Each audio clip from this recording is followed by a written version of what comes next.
De noche en Tepoztlán. Todo comenzó el pasado jueves 13 de noviembre de 2025.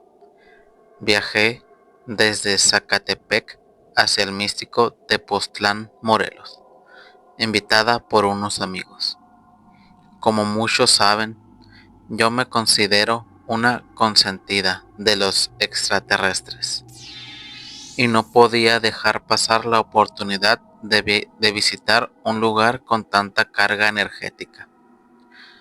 Nos hospedamos en una quinta hermosa, justo frente al imponente cerro Achichipico, cuya silueta de día impresiona, pero de noche impone un respeto que raya en el terror. Tras una noche de jueves tranquila, donde solo vimos aviones, la frustración me invadió. No es posible que vea más en mi casa que aquí, pensé. Pero mi intuición no me dejó dormir. A las 3 de la mañana ya estaba acechando por el ventanal y para las 4 ya estaba lista, bien enchamarrada y armada con mi celular. Subí las escaleras de caracol hacia el mirador en total oscuridad. El frío calaba hasta los huesos, pero el miedo era más fuerte. El cerro Achichipico ni siquiera se veía. Era una boca de lobo que parecía observarme. A las 4:15 comencé a grabar y a tomar fotos en modo nocturno, disparando a la nada, esperando captar algo que mis ojos no veían. En ese silencio sepulcral, la atmósfera se volvió pesada. Sentí que no estaba sola. Una sensación de vigilancia constante me erizaba la piel. Cerca de las 5 de la mañana, sentí que me tiraron una piedrita. Estoy convencida de que eran duendes, habitantes antiguos de ese lugar. Mientras grababa el canto de gallos, al amanecer, un lamento lejano rompió la calma, aunque en ese momento mi mente intentaba procesar solo el frío y la soledad. Lo más fuerte ocurrió al volver a casa. Mientras tomaba café y pan con mis hijos, nos pusimos a revisar el material, y ahí estaba, un ovni, hermoso y nítido, apareció en el video, moviéndose con una libertad que desafía nuestra física. Pero el terror real vino con el audio. En la grabación de los gallos se escucha claramente el grito desgarrador de un hombre. Yo no escuché nada de eso estando ahí. Si lo hubiera hecho, habría salido corriendo. Tepoztlán me demostró una vez más que hay realidades que solo se dejan ver a través del lente de quienes nos atrevemos a mirar. Ok, bueno, estamos aquí en Tepoztlán. Son las 4:17 de la madrugada. La verdad es que, bueno, aquí tenemos un cerro, no sé cómo se llama. No siento tanto frío como si estuviéramos allá en Zacatepec o Jutla. La verdad es que no hace frío. Es muy impresionante, no se ve nada. Anoche tomé unas fotos en visión nocturna y allá al fondo no se veía nada y apareció una luz. Y bueno, aquí estoy en un mirador de una quinta súper hermosa. Y pues no hay nada. Sí vimos, presenciamos eh,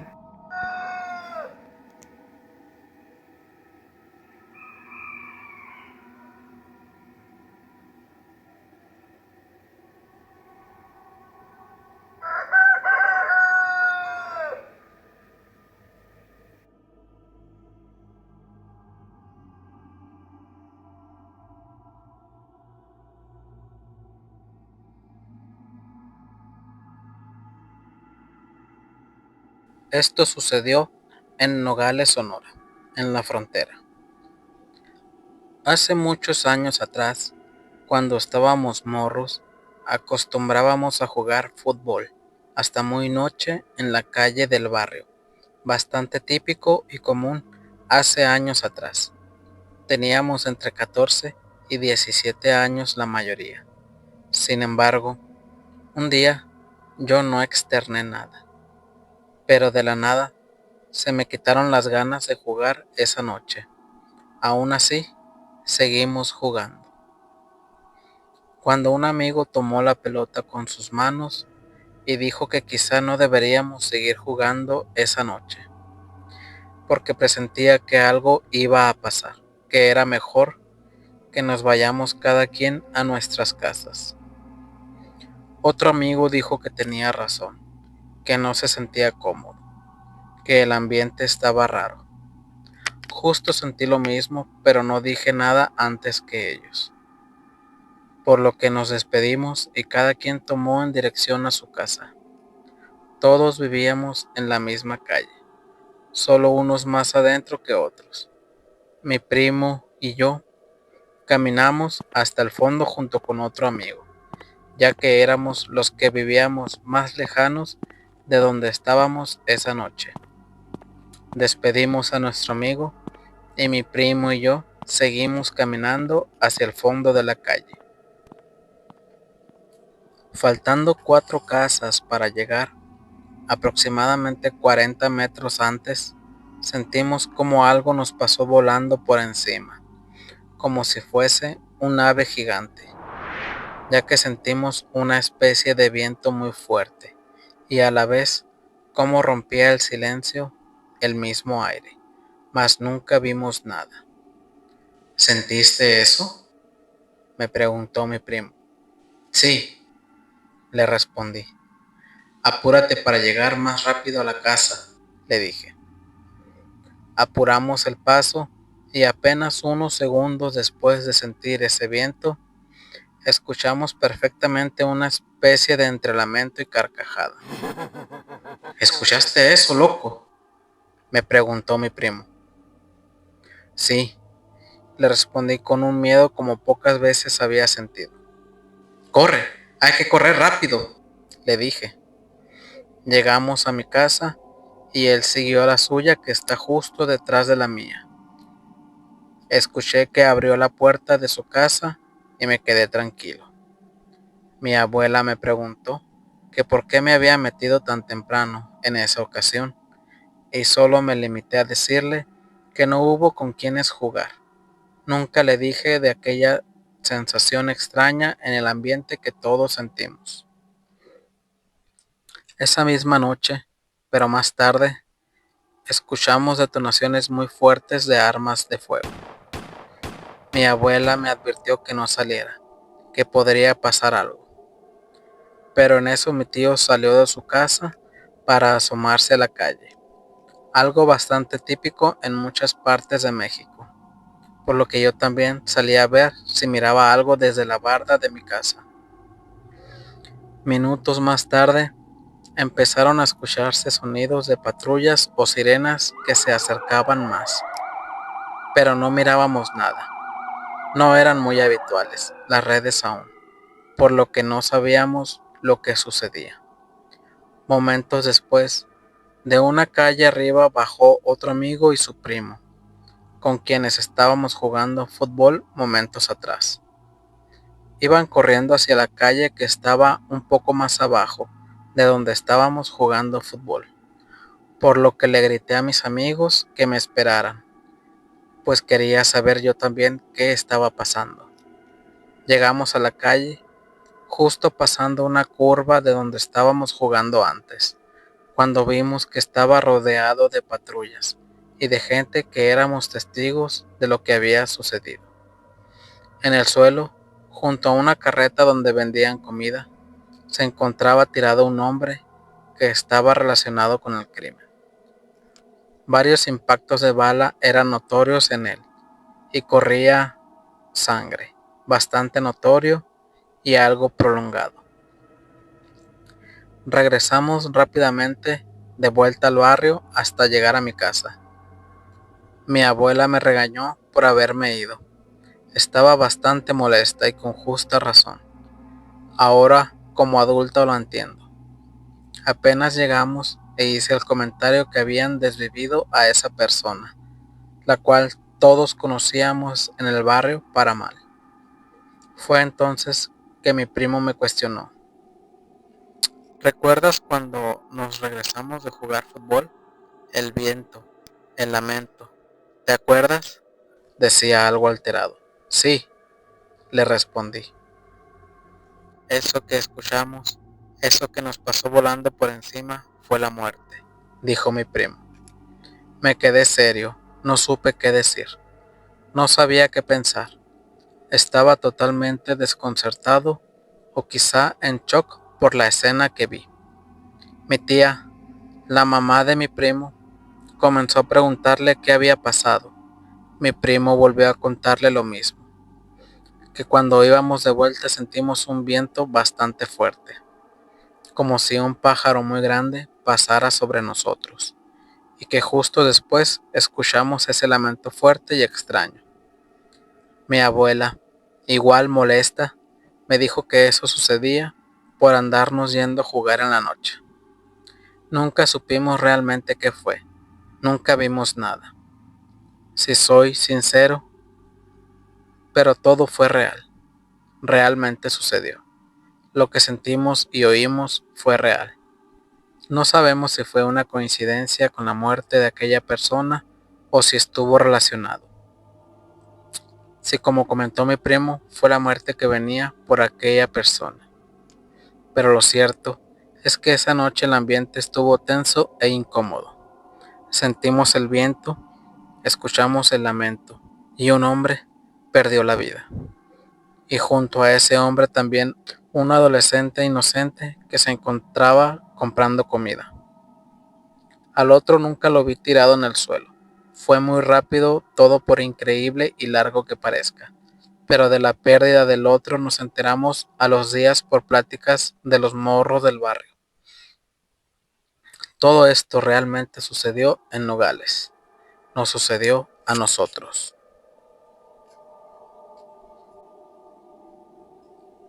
Se arrastraba como animal herido.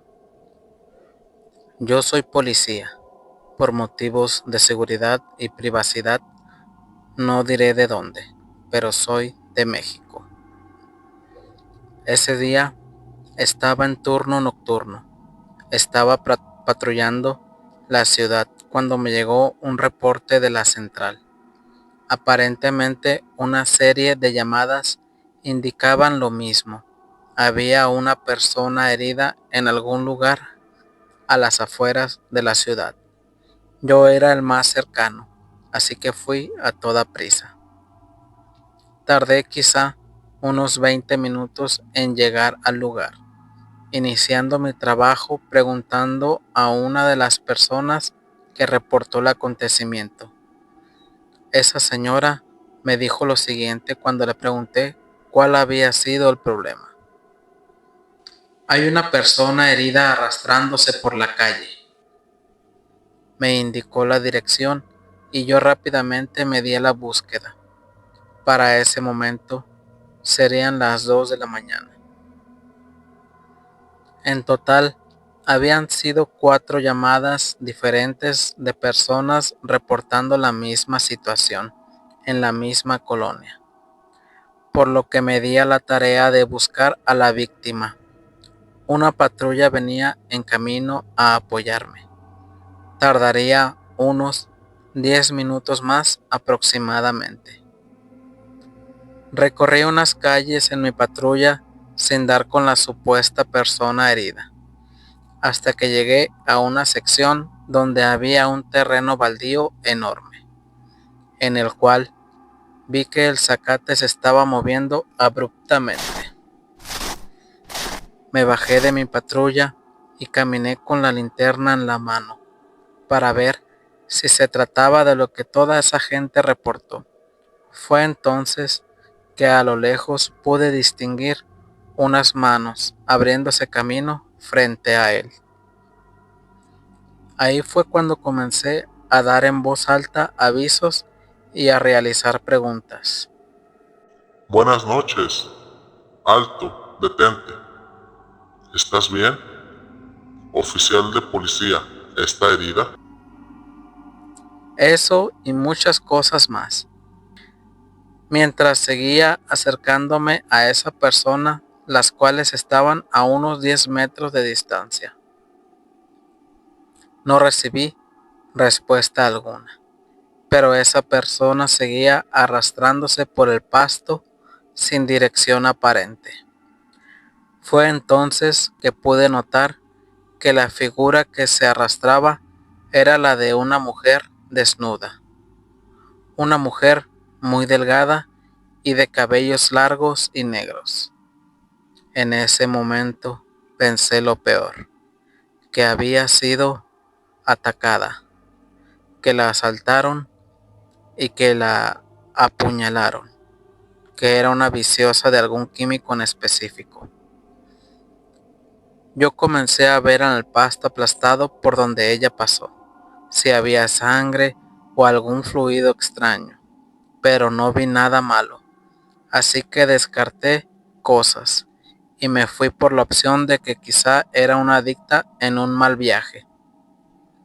En ese momento le adelanto el paso a la mujer, quien no paraba de arrastrarse y continuaba moviéndose sin siquiera inmutarse con mi presencia, ni siquiera cuando le puse la luz directa en el rostro.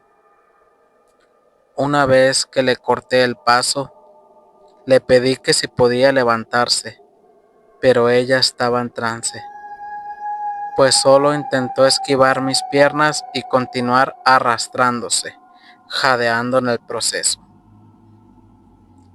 Así continuamos durante un par de minutos, hasta que me planté firme, pues debía hacer algo al respecto. Fue ahí cuando le hablé fuertemente y le pedí decirme su nombre y que había sido lo que había consumido. En eso, finalmente esta mujer extremadamente delgada levanta su rostro y me ve directo a los ojos, pero no supe cómo pasó ni qué diablos pasó.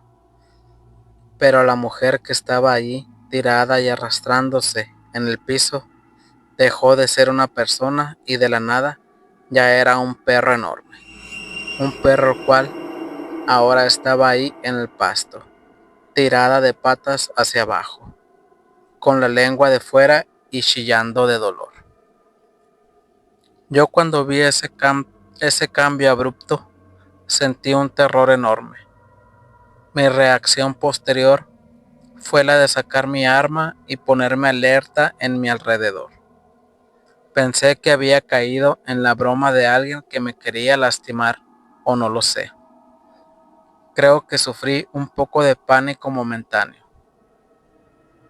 Volví a apuntar mi linterna fijamente en el suelo, y lo que estaba ahí seguía siendo un perro. En eso el perro comenzó a convulsionar de la nada. Comenzó a babear mucho y de un momento para el otro se quedó tieso en el piso y con los ojos abiertos y una expresión horrible en la cara. Subí a mi patrulla y salí de ese lugar. Indiqué por radio que se trataba de un perro atropellado. Me fui de ahí pensando en que el trabajo me había dejado secuelas o algo así. Aunque pasó algo sumamente aterrador, pues el compañero que fue a apoyarme llegó unos minutos después de que me fui. No le habían avisado de que ya me había ido. Él investigó por su cuenta, encontrando el cuerpo tirado en el zacate. Pero ya no era un perro, ni tampoco una mujer. Lo que mi compañero reportó fue tétrico. Encontró en el lugar un caballo muerto en el terreno baldío, ya tieso por completo. Después de eso, se le fue a recoger con una máquina. Fue enterrado en un terreno que el gobierno tiene para ese tipo de casos de animales grandes muertos en vía pública. No se supo ni supe más del tema. solo que aparentemente el caballo había muerto envenenado. Pero juro que la que se arrastraba era una mujer. Los vecinos también lo vieron. No sé qué diablos pasó esa noche.